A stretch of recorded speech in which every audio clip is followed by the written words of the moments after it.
Greetings, ladies and gents, and welcome to Slate's edition of Read TFOS, where I take old stories I've narrated and update into modern audio standards. This particular story is called The Invasion of Earx, written by Fermi Swanee.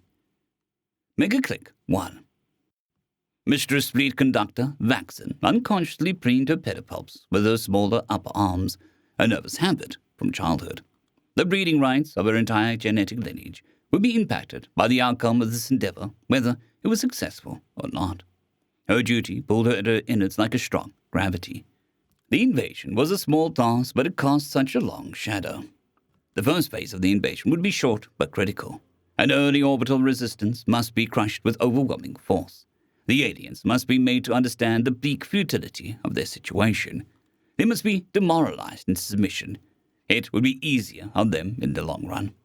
According to the sensor diviners, the Earxlings had cobbled together some rudimentary orbital defenses, contrary to the initial reports that they had none whatsoever. This meant that it was possible, although still unlikely, that the war fleet had been detected in advance. Of course, if the fleet hadn't been detected, that would mean that the initial scouting reports were inaccurate enough to have missed the Earxling orbital defense entirely. The fleet conductor preened her pedipalps. It was irrelevant, in any case, she soothed herself. At their level of technological sophistication, there was nothing the native Earxlings could do to stop the inevitable. The fleet pressed forward. The Earxling orbital satellites attacked, firing low wattage lasers without even basic carrier fields. Each blast was satisfyingly dispersed by the lead ship's shields in a rainbow burst of color. Such weapons had no hope of penetrating the shields of a Zo-categorization strife cruiser. All the Earxlings accomplished was to give the adjunct shield tenders a little practice and demonstrate to themselves how hopeless the situation was. One by one, the satellites were targeted and destroyed with precise shots from the strife cruiser's secondary weapons. The humans had accomplished nothing with them besides the expenditure of resources. This was precisely the kind of overwhelming force the fleet conductor had been hoping to demonstrate. "Mistress Fleet Conductor," shouted one of the sensor diviners, his forearms working frantically at the elaborate console blooming out in front of him. "I've divined several detonations within the Earxling satellite network." "More attack satellites?" asked the fleet conductor. "No," replied the sensor diviner. "It appears to be sabotage." "Let them destroy their own satellite, then," said the fleet conductor. "We have no need for their piddling atomic age technology." This brought to mind the ignorant charm of a child to think that the Earxlings thought denying her access to the satellites would actually be striking any kind of blow against the looming Vavax invasion. If anything, this would aid the invasion effort. "Mistress Fleet Conductor," shouted the sensor diviner yet again. "What?" asked the fleet conductor. "Be wary that you do not waste my time." "1,000 apologies, Fleet Conductor, but there have been several more detonations. It appears the Earxlings are deliberately creating a chain reaction that is completely destroying their entire orbital network." "I do not relish repeating myself," said the fleet conductor. "Let the Earxlings destroy whatever of their own technology they wish. It'll hinder us not one zer." The fleet conductor saw what the Earxling were attempting, what her pathetic mewling underling was trying to tell her. The satellite wreckage would soon become an orbital storm of debris that would make the passage of unshielded ships impossible. It was almost clever, demonstrative of the kind of low cunning common amongst the non-starfaring sapiens. The Earxlings, lacking shield technology themselves, didn't realize that such an effort would be entirely wasted on the Vavax. It wouldn't stop her enroachment skiffs. "I feel duty-bound at this point to remind Journeyman Keeper Decorum Mamavo," began. "Yes," snarled the fleet conductor. "I'm aware of the protection afforded a Class 3 biosphere under galactic law. They've been enumerated to me over and over by a particular irritant of mine over the course of the very long voyage." "I have a duty," said the Keeper of Decorum, bristling. "Consider it expunged," replied the fleet conductor. "I will not demean myself to explain my invasion plan to you, but it has taken into account your constant whining." It wasn't her plan, not really. It was standard operating procedure for dealing with a sub-K 0.5 civilization inhabiting a Class 3 or better biosphere. It had been contained in the first data burst she had received at the War Academy. First, she had to crush the all-initial orbital resistance with overwhelming force. This part was nearly complete. Next, she would subdue the populace with war-footed compliance drones, subvert their leaders, and communicate through them to the populace what the new status quo would be as tributaries of the Vavax. Finally, any remaining pockets of resistance would be crushed brutally to set an example. It was a plan of action that had been used to absorb hundreds of alien worlds.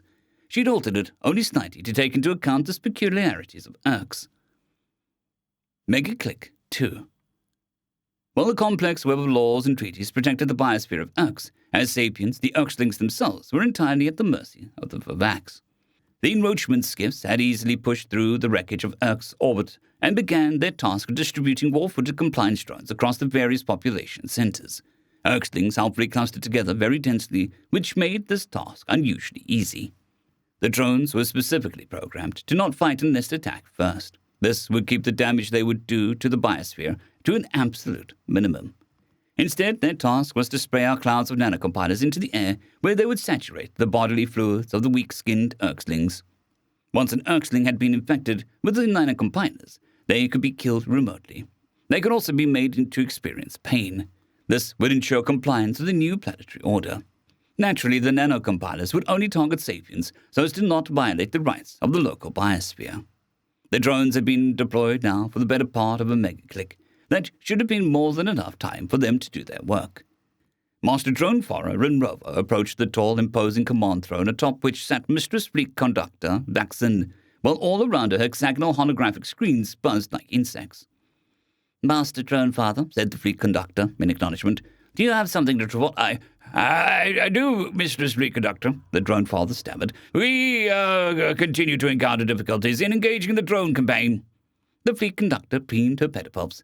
"Get to the point," she hissed. "What are these difficulties?" There have been unusual phenomenon. A non-trivial percentage of the Earxling population has had an unusual reaction to the nanocompilers. It seems rather than being pacified into submission by the looming prospect of death, it has the opposite effect. Many of the Earxlings react to the news that they have been dosed by becoming suicidally reckless warriors without regard for their own personal safety.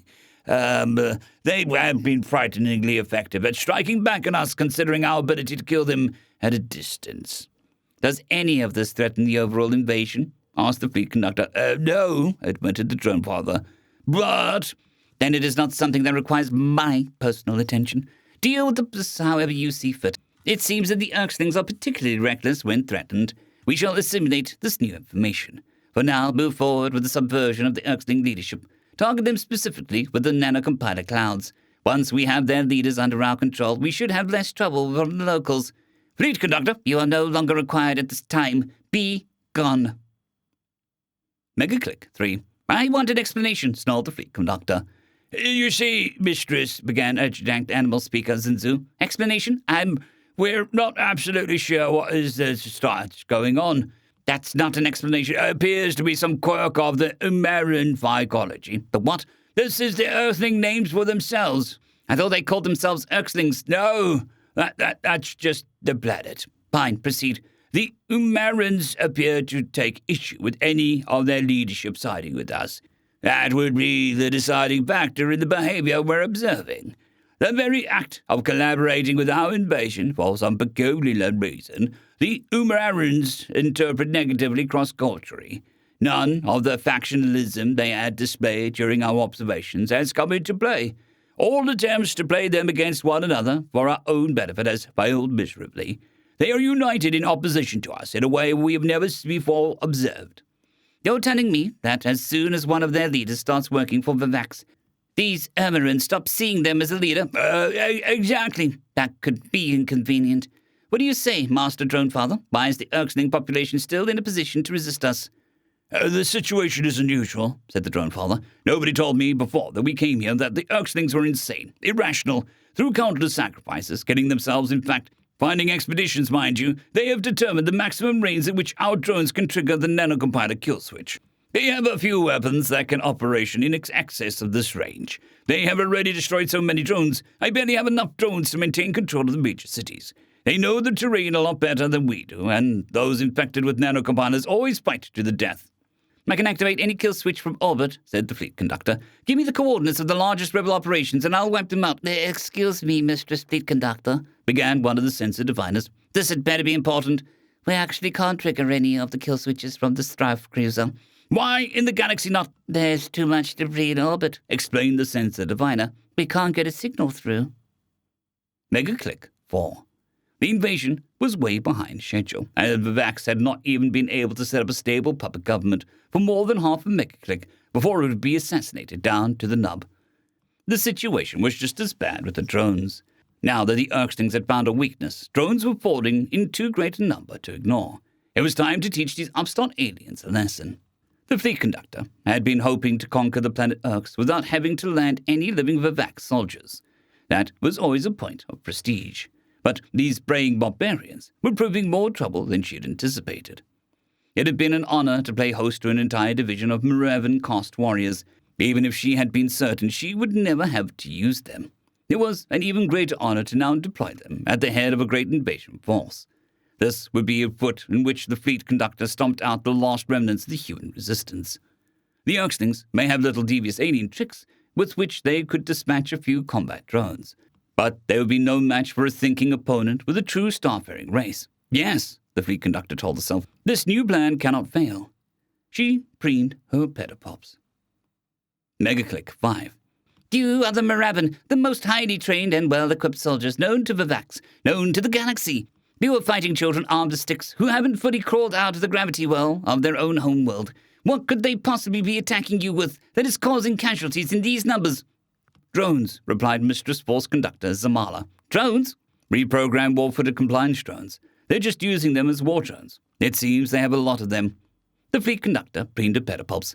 These drones, they're doing things it's hard to believe. The humans aren't just reprogramming their friend-foe protocols. They're changing their tactics. I've never seen drones fight like this. You're supposed to be a Maravan. This was not good. Even first-class vassal species like the fleet conductor's own people didn't understand the secrets of Vax drone technology. They merely made use of the equipment they were issued. If these humans were able to manipulate it, that did not bode well. Contact the drone father, she commanded. Withdraw all drones from Earx. We will settle this conflict in an ancient way by personal combat. Megaclick 6. Explain, snarled the fleet conductor. She never seemed friendly, but currently looming atop the throne of technology, she looked like an outright monster. Adjutant Animal Speaker Zinsu clacked the tiny feeding hands inside his mouth, a nervous habit from childhood. We always knew that the humans had split the atom. This kind of technology is well within their capabilities. I am not interested in their capabilities, spat the fleet conductor. I'm interested in the psychology that would cause them to detonate an atomic weapon in their own atmosphere. Actually, Mistress Fleet Conductor, risked one of the censored diviners. Reports have come in on a second atomic detonation. They're insane. They're suicidal. What is wrong with them? Ranted the Fleet Conductor. I feel duty-bound at this moment to remind you, began the journeyman keeper of decorum, Marevo, that any damage done to the biosphere of Earx during this invasion will be the legal liability of Vax, regardless of which side caused it. As outside aggressors, we have an expended duty to care for the biosphere. I know that, snapped the fleet conductor. Don't you think I know that? She preened her pedipulps. This was a disaster. Forget the invasion. If the humans did too much more damage to their own biosphere, the Vax would be cripplingly sanctioned. There would be Raxel to pay back home. Forget her genetic line. Her entire people would be demoted in status. There was no way that she could allow this to continue for a click longer. She had to salvage what she could from the situation. Begin with general withdrawal, she announced. Pull every asset we have on the planet immediately. I want the entire fleet ready to leave the system as soon as possible. Day 264. It had been moved to the large custom-built warehouse at great expense. The invading aliens had their own name for the machine, something like it was hard to pronounce, but it was obviously an invasion ship of some kind. These were black monoliths that blotted out the sun and brought with them a hated compliance drones. The scientists and engineers in the warehouse, a gathering of some of the best minds left in the ruins of the world, weren't brought here to study the alien war tech. No, the war had taught humanity much about that already. They were here to study something else the wreck ship had to teach. FTL. End of story. I'd greatly like to thank our Tier 5 channel members, Casper Arnholtz, John Creighton, Manatharia, 050, Dragzoon WRE, and Elijah Silvercross. Thank you very much.